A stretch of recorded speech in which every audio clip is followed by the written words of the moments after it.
सांप के जहर का नशा, कानून ने शिकंजा कसा। ओटीटी बिग बॉस का विनर एल्विश यादव, नाम आपने सुना होगा, चेहरा भी देखा होगा और मुमकिन है कि आप इसे सोशल साइट्स और ब्लॉग्स पर फॉलो भी करते होंगे। अगर आपका जवाब हां है, तो फिर आप इसके कारनामों से भी अच्छी तरह वाकिफ होंगे। सांप के जहर की तस्करी के लिए बदनाम इस यूट्यूब इन्फ्लुएंसर ने जितनी शोहरत एक शो में कमाई, उतनी ही शिद्दत से इसने अपनी बदनामी को ढकने की भी कोशिश की। लेकिन अब पुलिस का दावा है कि एल्विश यादव के खिलाफ गिरफ्तारी के लिए पर्याप्त सबूत हैं, इसलिए उसे गिरफ्तार करके सूरजपुर कोर्ट में पेश किया गया, जहां से उसे 14 दिन की न्यायिक हिरासत में भेज दिया गया। लेकिन प्रश्न यह है कि एल्विश यादव के खिलाफ कार्रवाई में इतना समय क्यों लगा। पूर्व से पंजीकृत अभियोग, जिसमें आईपीसी और वाइल्ड लाइफ प्रोटेक्शन एक्ट के तहत अभियोग पंजीकृत हुआ था, उसी क्रम में साक्ष्य संकलन की कार्रवाई चल रही थी। आज पूछताछ के लिए बुलाया गया था। पूछताछ के क्रम में इनके विरुद्ध साक्ष्य पाए जाने के आधार पर माननीय न्यायालय के समक्ष आज प्रस्तुत किया जा रहा है। यानी पुलिस के पास अब पर्याप्त सबूत हैं, जो कोर्ट में एल्विश यादव को एनडीपीएस एक्ट और वन्य जीव अधिनियम के तहत गुनहगार साबित कर सकते हैं। जबकि इसके पहले नोएडा के सेक्टर 49 में एल्विश यादव के खिलाफ दर्ज केस में आईपीसी और वाइल्ड लाइफ प्रोटेक्शन एक्ट के तहत ही केस दर्ज हुआ था, जिसमें एक लंबी प्रक्रिया के बाद एनडीपीएस एक्ट की धाराएं बढ़ी और पुलिस ने केस मजबूत करके एल्विश को कोर्ट में पेश किया। जी, वो साक्ष्य के क्रम में एनडीपीएस की धाराओं में बढ़ोतरी हुई। अब प्रश्न यह है कि जब एल्विश यादव एक फेमस यूट्यूबर था, उसने सोशल प्लेटफॉर्म पर अपना चेहरा स्टेबल कर लिया था, तो आखिर ऐसा क्या हुआ जिसने उसे स्नैक पॉइजन ड्रग का तस्कर बना दिया? इसका जवाब अभी पुख्ता तौर पर नहीं मिलता, लेकिन इस केस की हिस्ट्री कुछ इशारा जरूर करती है।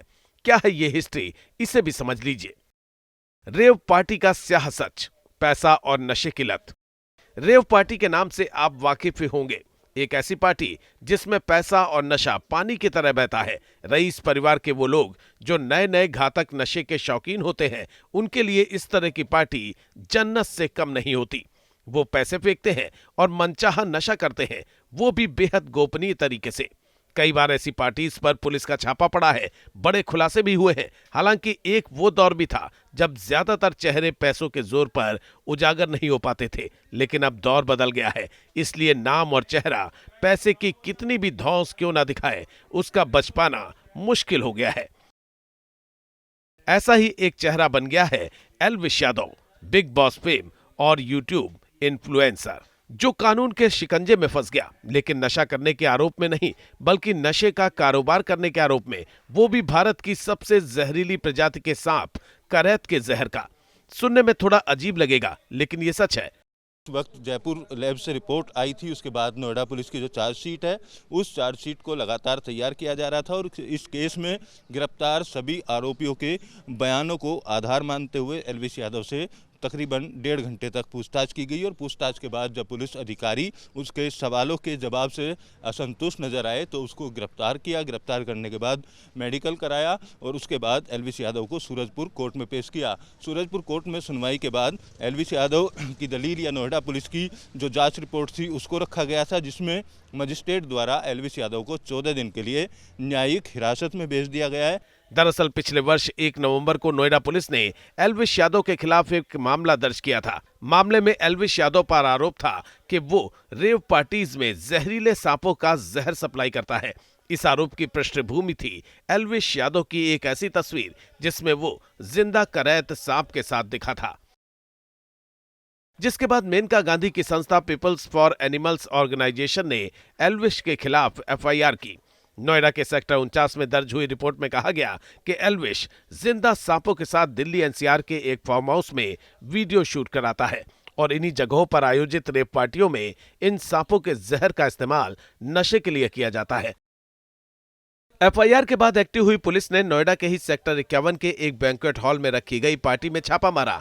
ये एक रेव पार्टी थी, जहां से पुलिस ने 5 आरोपियों को गिरफ्तार किया, जिनके पास से 9 जहरीले सांप बरामद किए गए थे। सभी सांप सपेरों के कब्जे में थे, जिन्हें जेल भेजकर पुलिस ने सांपों की जांच के लिए एफएसएल लैब भेज दिया और लैब रिपोर्ट ने एल्विश यादव को कटघरे में खड़ा कर दिया।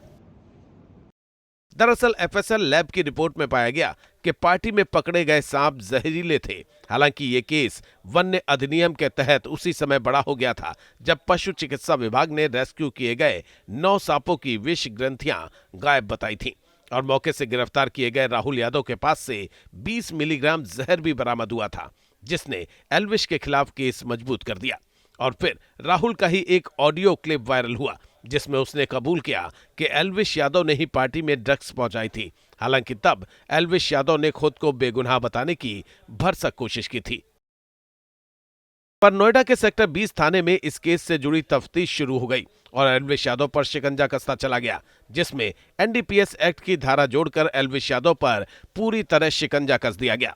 अब प्रश्न यह है कि रेव पार्टीज में घातक नशीली दवाओं का इस्तेमाल कैसे होता है, ये तो सभी जानते हैं, लेकिन जहरीले सांपों के जहर का नशा आखिर कैसे होता है, इस संबंध में कोई पुख्ता तरीका नहीं बताया गया है। लेकिन जिस तरीके के बारे में खुलासा हुआ है वो बेहद घातक है। एक रिपोर्ट के अनुसार पहले सांप को किसी केमिकल का इंजेक्शन दिया जाता है। इस इंजेक्शन का असर सांप पर होने के बाद उससे जीभ पर कटवाया जाता है। जहर के न्यूरोटॉक्सिन्स नर्वस सिस्टम पर असर डालते हैं। इस असर से नर्व सिग्नल का ट्रांसमिशन प्रभावित होता है और नर्व सिस्टम पर पड़े असर के शरीर पर दिखने वाले लक्षण को नशा मान लिया जाता है। सोच से बिल्कुल परे और भयावह, लेकिन अभी तक सांप के जहर से नशा करने का खुलासा इसी तरह हुआ है जो बेहद घातक है। यानी गैर कानूनी नशे वाली पार्टीज में अब अमानवीयता भी होने लगी है। इंसानों के दिमाग और शरीर के लिए घातक जहर को भी नशे के रूप में इस्तेमाल किया जा रहा है, वो भी 1 हफ्ते तक नशे में रहने के लिए।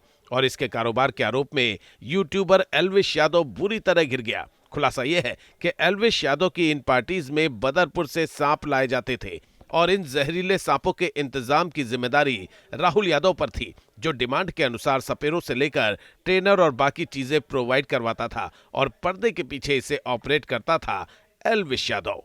लेकिन प्रश्न यह है कि असाधारण नशा कितना घातक है। सांप का जहर जब नर्व सिग्नल के ट्रांसमिशन को प्रभावित करता है तब मांसपेशी में कमजोरी के साथ मानसिक असर भी पड़ता है। सांप के जहर में मिले रसायन दिमाग में रक्त प्रवाह रोक सकते हैं, यानी जहर का नशा इंसान को कोमा में डाल सकता है और स्नेक बाइट नशा कुछ ही मिनटों में दिल धड़कना भी रोक सकता है। एल्विश यादव पर इसी तरह के जहर को नशे के रूप में सप्लाई करने का आरोप है, यानी सेरोटोनिन, ब्रेडिकिनिन जैसे घातक रसायन का नशा कराने जैसा असामान्य काम, जो मौत की पार्टी से कम नहीं है, इंसान और सांप के लिए भी। लेकिन ये जहरीली पार्टी ऑर्गेनाइज कैसे होती है? दरअसल रेव पार्टीज धनी परिवार के ड्रग एडिक्ट्स के लिए ऑर्गेनाइज होती है। इस तरह की पार्टीज में शराब, ड्रग्स और सेक्स का कॉकटेल होता है। गैर कानूनी गतिविधि के कारण इसे गोपनीय तरीके से आयोजित किया जाता है और धनी परिवार के युवा इन पार्टीज पर नशे के लिए जमकर पैसा उड़ाते हैं। कई बार धनी युवा नए किस्म के ड्रग्स को टेस्ट करने के लिए भी इन पार्टीज में शामिल होते हैं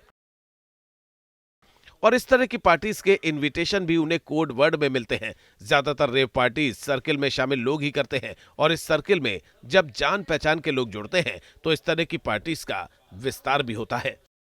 आमतौर पर रेव पार्टीज के लिए सर्किल का व्हाट्सएप ग्रुप होता है और इस ग्रुप में पार्टी का ऑर्गेनाइजर जुड़ा नहीं होता। ऑर्गेनाइजर का ग्रुप अलग होता है जिनकी जिम्मेदारियां बटी होती हैं। सर्किल ग्रुप कोड वर्ड में ही अपनी अपनी डिमांड रखते हैं जिसे ऑर्गेनाइजर तक किसी दूसरे माध्यम से पहुंचाया जाता है और कोड वर्ड में ही snake poison, drugs, escort service से लेकर तमाम चीजों की सुविधा रेव पार्टी में हो जाती है, जिसे ऑर्गेनाइज करने का भी आरोप एल्विश यादव पर है। पहले इस तरह की पार्टी सिर्फ महानगरों तक सीमित थी, लेकिन अब यह पार्टीज 2 टियर सिटीज में भी होने लगी है, जिसमें युवाओं की संख्या भी लगातार बढ़ती जा रही है और आरोप है कि एल्विश यादव इस तरह की पार्टीज को प्रमोट कर रहा है, जिसके सबूत पुलिस के पास मौजूद हैं। Team news nation.